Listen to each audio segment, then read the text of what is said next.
Salut, re-bienvenue sur l'Appel de l'Absolu, un podcast dédié à la spiritualité pour les temps modernes, pour nous aider à naviguer cette existence de fou. Exactement, temps moderne, pour les temps modernes, mais basé sur les sagesses anciennes, ancestrales quand même. Moi, je suis Charles ou Chandra et moi, c'est Willy ou Dava. Et le sujet du jour, c'est démarrer un chemin spirituel, une démarche spirituelle. Alors, démarrons. Eh ben, démarrons. Come to me. Oh, come to me. Oh, come to me. Moi, je pense que souvent la métaphore ou l'image qui est donnée, c'est l'image d'une plante qui pousse, la petite plante de l'amour.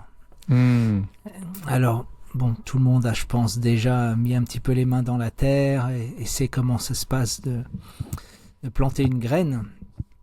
Il va falloir déjà, la première chose, c'est amender le sol, préparer vraiment le sol qui va pouvoir recevoir cette petite graine pour que le sol soit fertile. Et moi, je dirais qu'il faut même commencer, même avant ça, faut se décider, si tu veux, de planter une graine. Parce que beaucoup d'entre nous, on pense même pas à démarrer une vie spirituelle. Ah oui, mais là, on suppose avec ce sujet-là que ça va parler à des gens qui se disent, bah tiens, ouais, moi j'aimerais bien vraiment trouver une certaine paix intérieure, comment faire, mais par où commencer. Donc, je pense que ça présuppose que nos auditeurs, ils ont quand même soit ils sont déjà dans un cheminement spirituel, soit en tout cas ils ont le désir de commencer à arpenter ce chemin. Tu me fais penser à un des versets les plus importants de la tradition dévotionnelle des textes védiques. Ce premier verset, tu sais, qui apparaît à la fois dans le fameux Vedanta Sutra et qui, tu sais, cet aphorisme des Upanishads, Atato Brahma Jigyasa. Et Atato, ça veut dire et donc maintenant. Donc la question qui se pose, c'est attends, mais pourquoi et comment tu démarres une œuvre littéraire ou un texte théologique ou n'importe quel livre avec le mot et donc. Ça implique quelque chose qui vient avant. Mais les commentaires sur ce verset, c'est maintenant que tu as la forme humaine. Voilà. Maintenant que l'âme qui s'est baladée, c'est-à-dire nous, cette petite parcelle de conscience, elle s'est baladée dans tout un tas de formes différentes, animales, végétales, minérales, etc. Poissons, enfin, vers de terre. Voilà, cloporte, etc. Et maintenant que l'âme, ça y est, elle a obtenu la forme humaine, alors il va falloir s'enquérir de la vérité absolue, du but de la vie. Ouais. Maintenant que tu as la forme humaine, maintenant que tu t'es incarné dans un corps d'être humain, cette forme même, cette machine, ce véhicule, contrairement à d'autres, te permet de comprendre et de t'enquérir même. C'est ça qui est intéressant. Non seulement avant même comprendre ce que c'est que la vérité absolue, mais même pouvoir poser la question: qui suis-je? Quel est le but de la vie? Qu'est-ce qui se passe quand je meurs?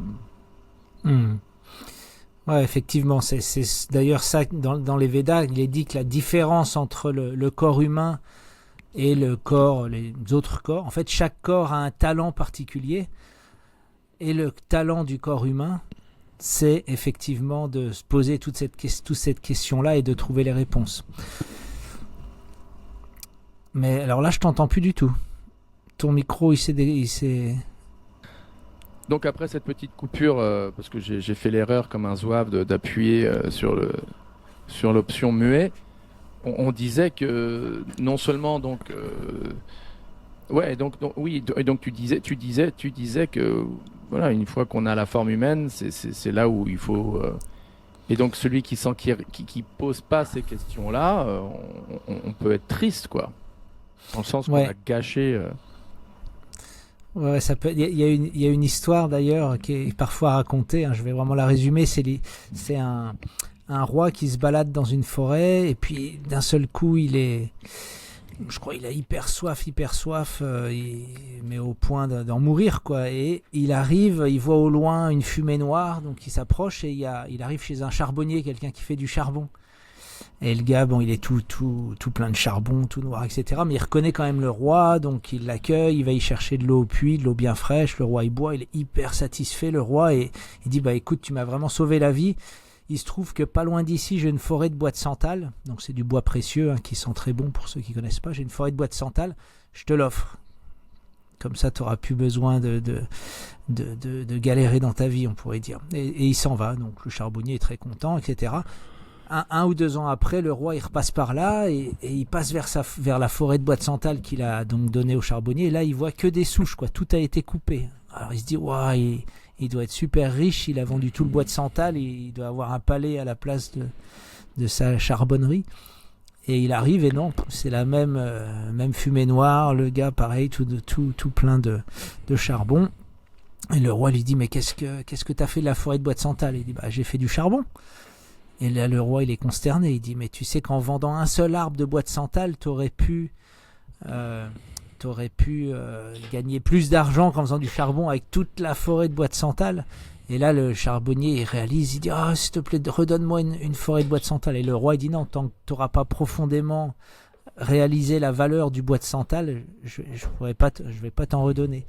Et donc, il a dit que c'est un petit peu pareil avec cette forme humaine. Elle est tellement précieuse, mais si on s'en sert comme le charbonnier à juste faire des choses qui n'ont rien à voir avec ce corps humain, c'est-à-dire qu'on ne réalise pas la valeur du corps humain, il est dit qu'il n'y a aucune garantie que la nature nous redonne un corps humain dans notre prochaine incarnation. Si tu me permets, c'est là où il y a une distinction, je trouve intéressante, au niveau, disons, croyance, au niveau théologique, et je vais pas dire toutes les formes de bouddhisme, parce que je suis pas un expert en toute forme de bouddhisme, mais en tout cas le bouddhisme zen, par exemple.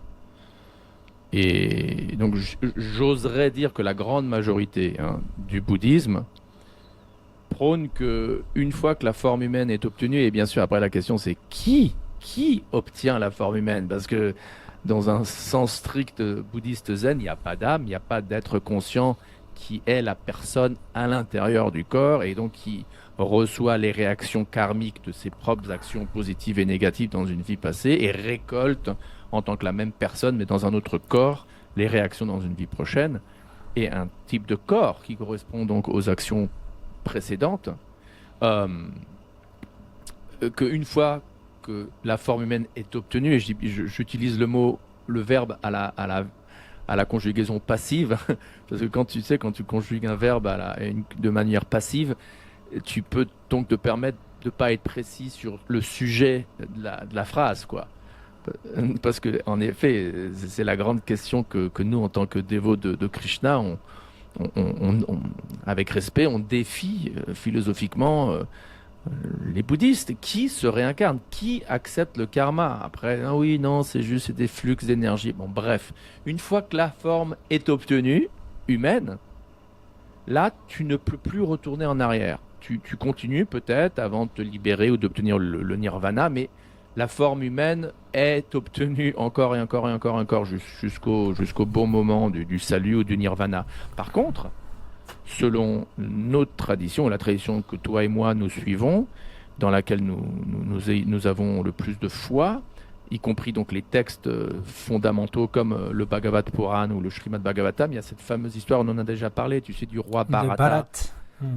Si ceux qui écoutent souvent se souviennent de ce roi qui est devenu un cerf dans sa vie prochaine avant de revenir à une forme humaine. Donc il y a une sorte de preuve, entre guillemets, si on prend l'autorité du Srimad Bhagavatam comme une autorité épistémologique scripturaire solide, il y a, entre guillemets, une preuve comme quoi on peut retourner en arrière une fois qu'on ait atteint la forme humaine. Et donc, pour faire l'écho à ce que tu dis, attention quoi, danger, grand danger, car une fois que la forme humaine est obtenue, c'est la pire des choses qui peut arriver, c'est de retourner bien en arrière dans une forme bien arriérée, quoi, dans l'évolution de l'âme.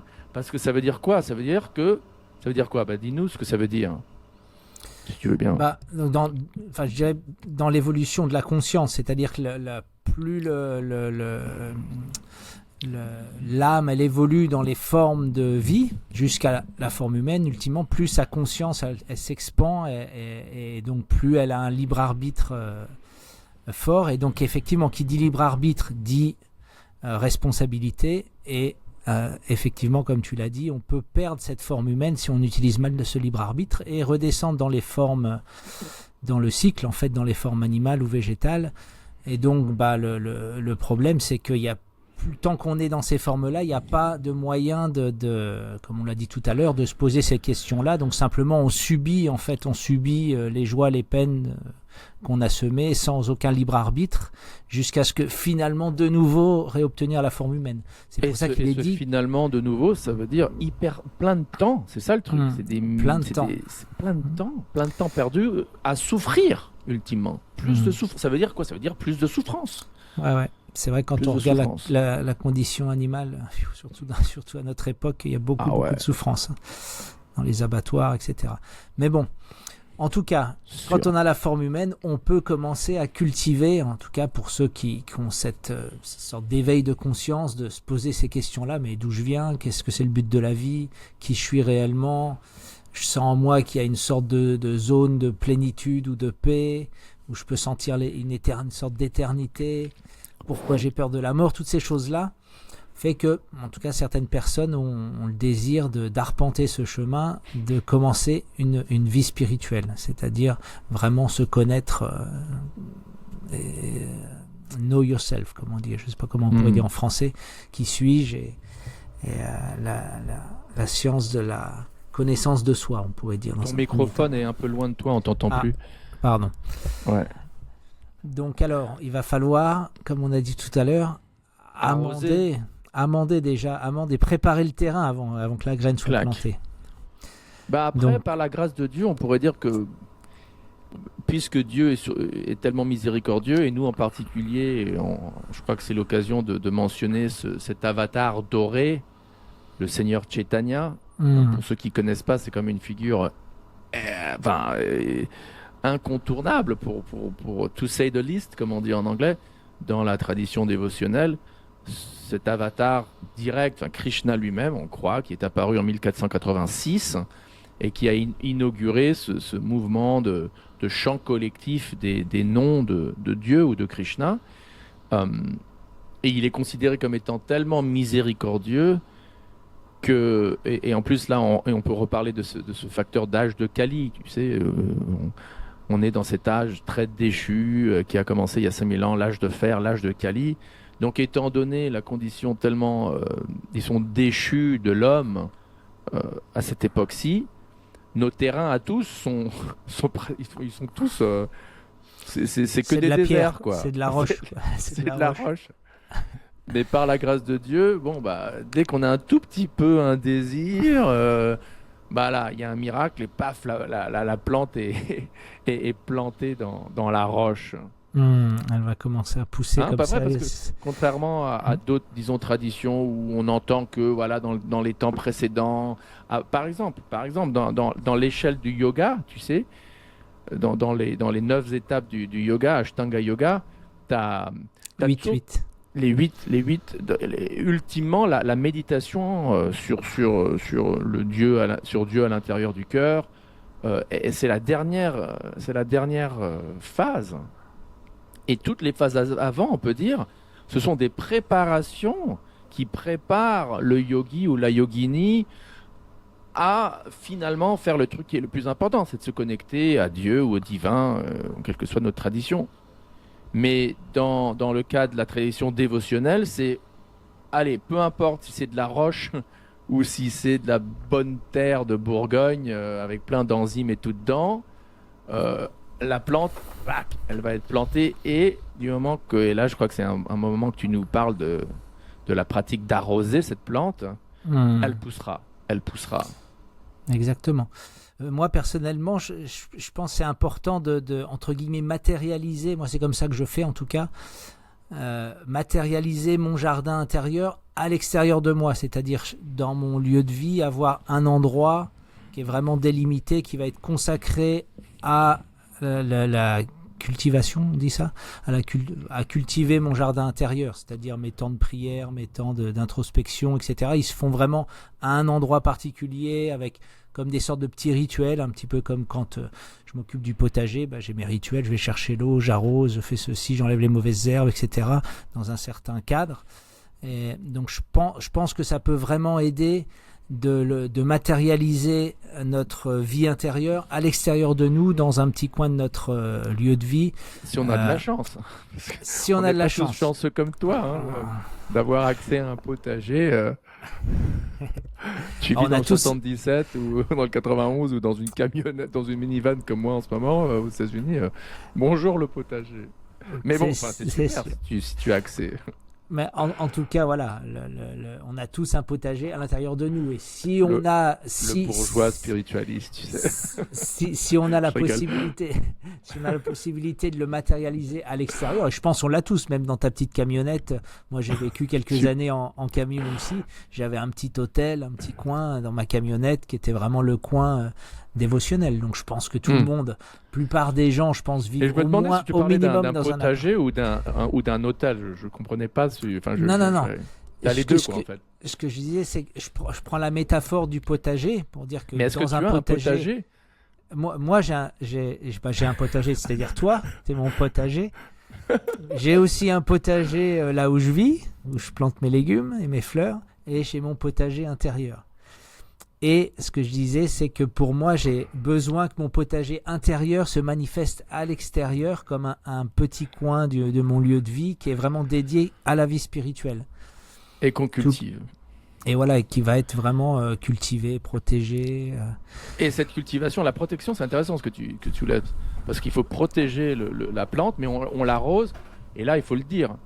Encore une fois, en faisant référence à notre tradition en premier, mais je crois que ça se trouve dans toutes les traditions théistes, la pratique principale d'arroser cette plante dévotionnelle dans notre cœur, qui, il est dit, grandit et passe à travers, symboliquement, tous les systèmes planétaires de l'univers, même à travers cette lumière qui émane, nous, en tant que dévots de Krishna, de personnalistes, on croit que la lumière, le Brahman, dont l'hindouisme et les Upanishads parlent, émane de la personne suprême, la forme transcendantale de Dieu, et elle prend repos, elle prend refuge sous les pieds de Dieu. Et même là, une fois qu'elle a pris donner refuge, des fruits.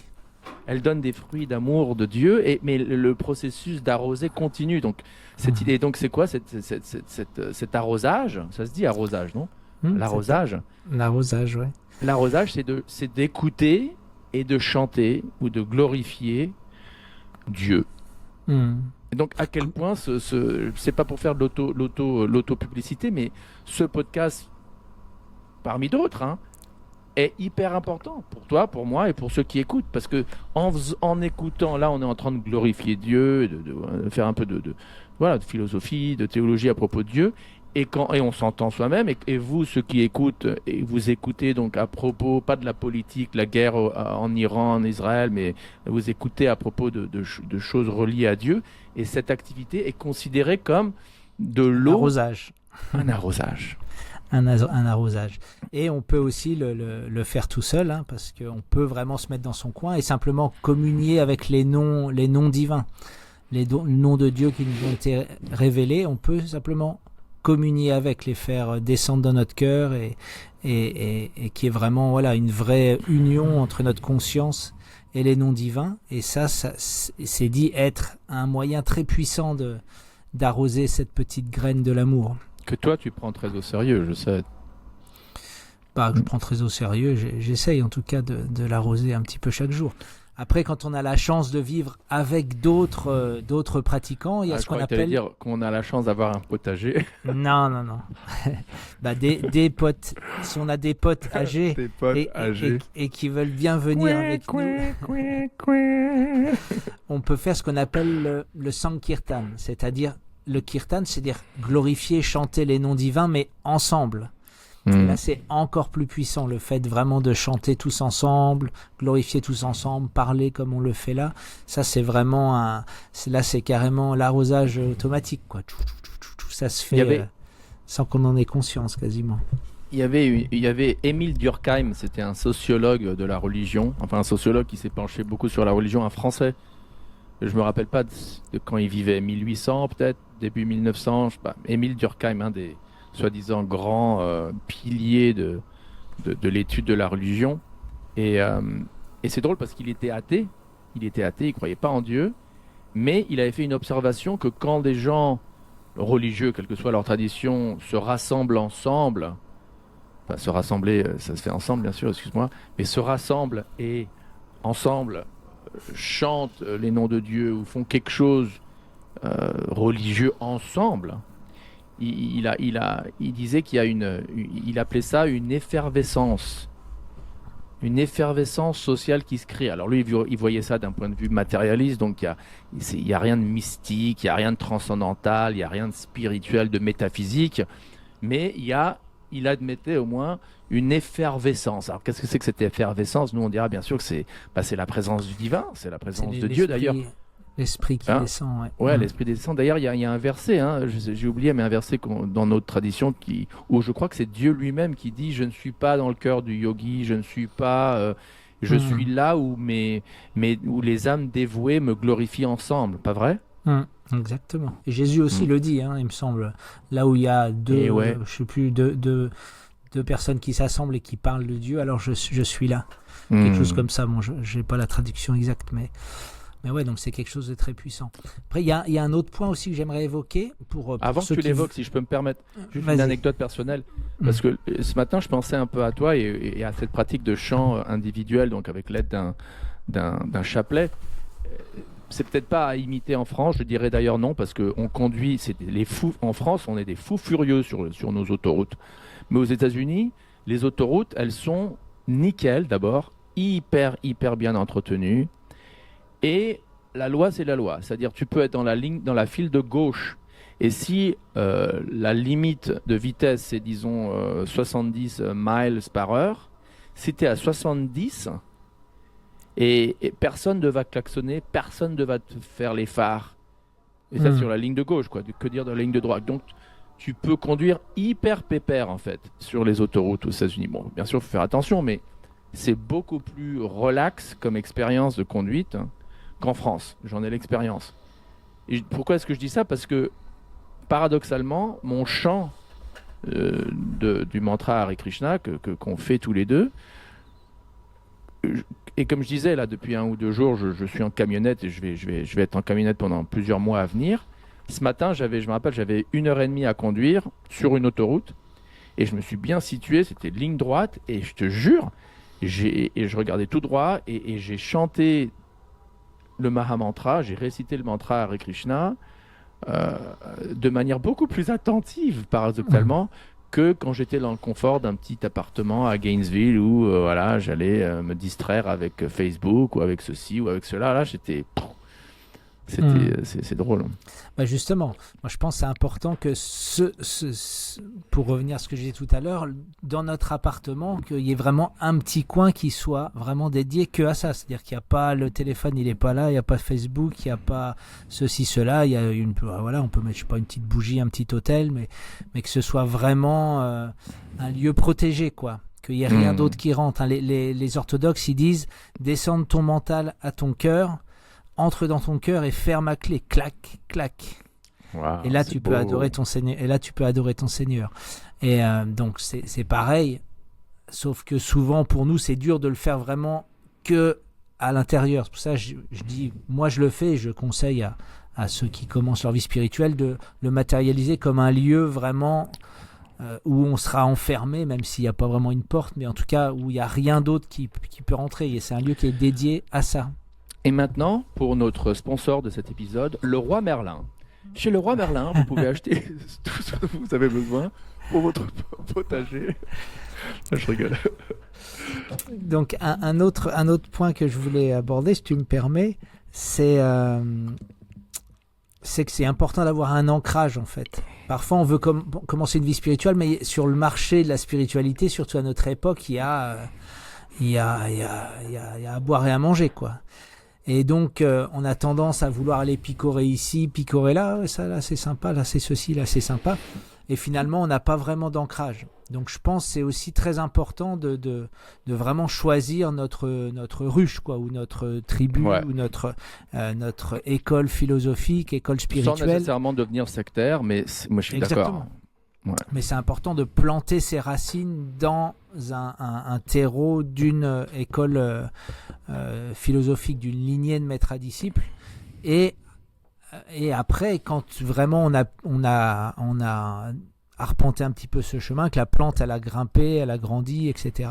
Alors effectivement, on peut se nourrir d'autres traditions spirituelles, etc. Et c'est super, c'est même conseillé, mais par contre, je pense qu'il ne faut pas mettre la charrue avant les bœufs, comme on dit.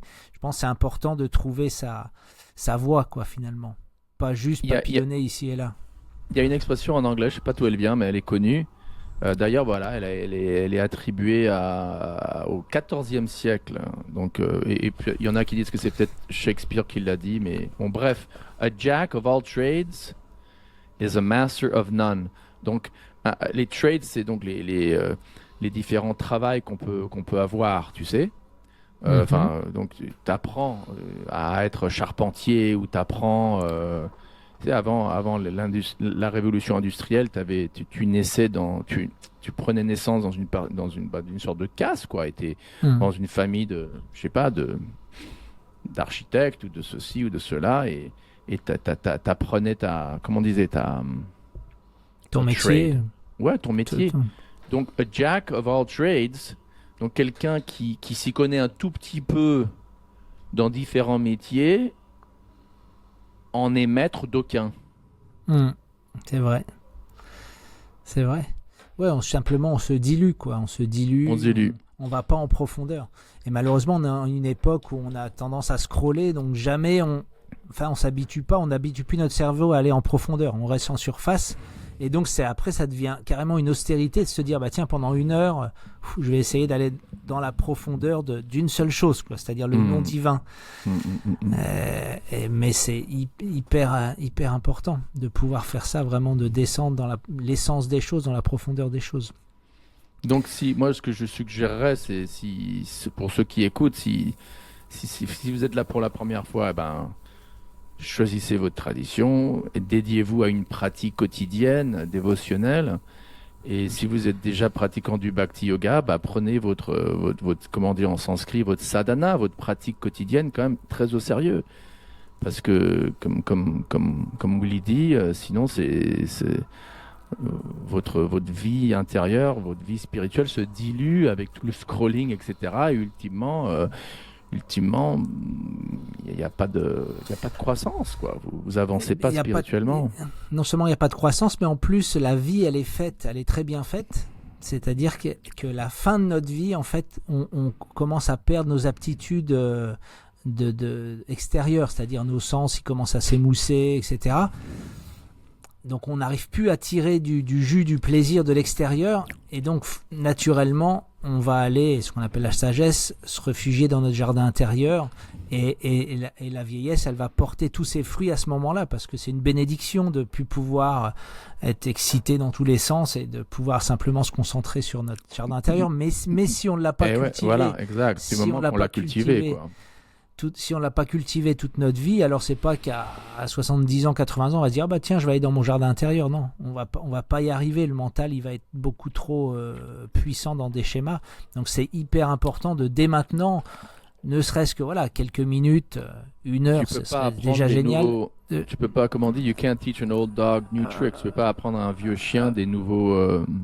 Ouais, voilà. Mon guide spirituel, il disait c'est comme un petit peu The tail of the dog, la queue du chien qui est un peu courbée, on peut la décourber, mais dès qu'on la lâche, elle On peut le reprend sa refaire ce forme. bruit. Allez, 1, 2, 3.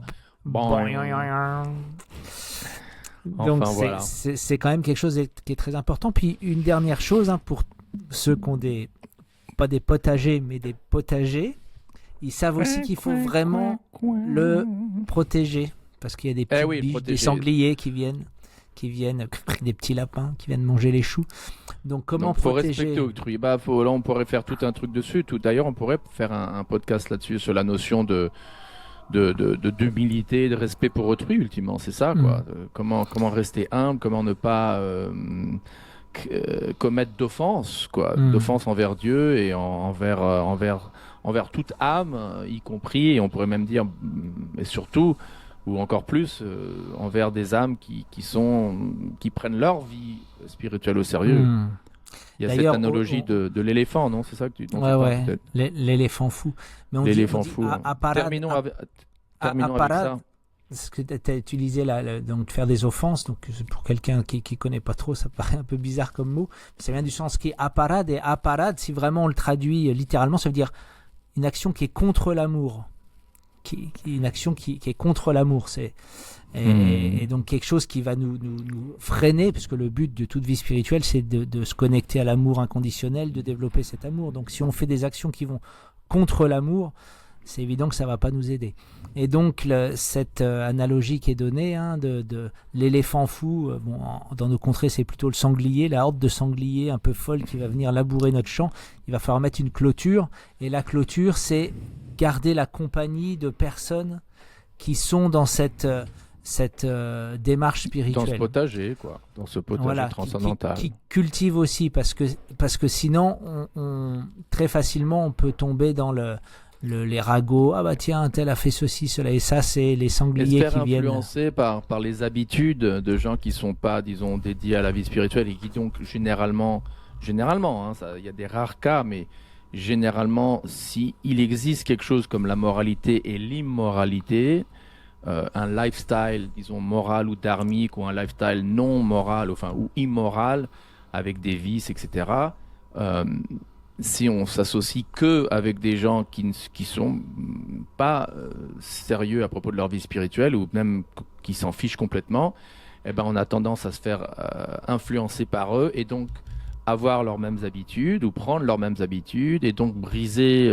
les principes du dharma dont on parle souvent sur ce podcast, et par conséquent se faire influencer par ces modes inférieurs, hein, des 3 modes de la nature dont on parle, les gunas, la passion, l'ignorance, ce qui nous pousse encore d'autant plus à commettre plus d'activités qu'on peut nommer comme étant pécheresses. Et donc voilà, c'est une sorte de une dégringolade de conscience. Voilà, exactement. Donc c'est important de garder la compagnie. Alors c'est pas que la compagnie de personnes, hein, c'est aussi la compagnie, qu'est-ce qu'on va écouter. Plutôt écouter des choses où on va parler de la vie intérieure, comme ce podcast par exemple. Il y a plein de podcasts qui parlent de ça, ou alors écouter des musiques qui vont élever notre conscience. Donc c'est ça, ça veut dire le gospel. Oui, merci Krishna pour avoir créé le gospel. Donc voilà, vraiment garder une compagnie de toutes ces choses-là qui vont nous aider à cultiver notre jardin intérieur. Très beau, notre petite plante dévotionnelle. Sur ce, on va arrêter là. On est dans les régions de 30 minutes. Merci à tous d'avoir écouté. Merci de votre support. Et puis on se dit à la semaine prochaine pour on se dit à la semaine prochaine. Un nouveau plongeon dans cet océan qui nous amène vers l'absolu. Merci. Merci à vous.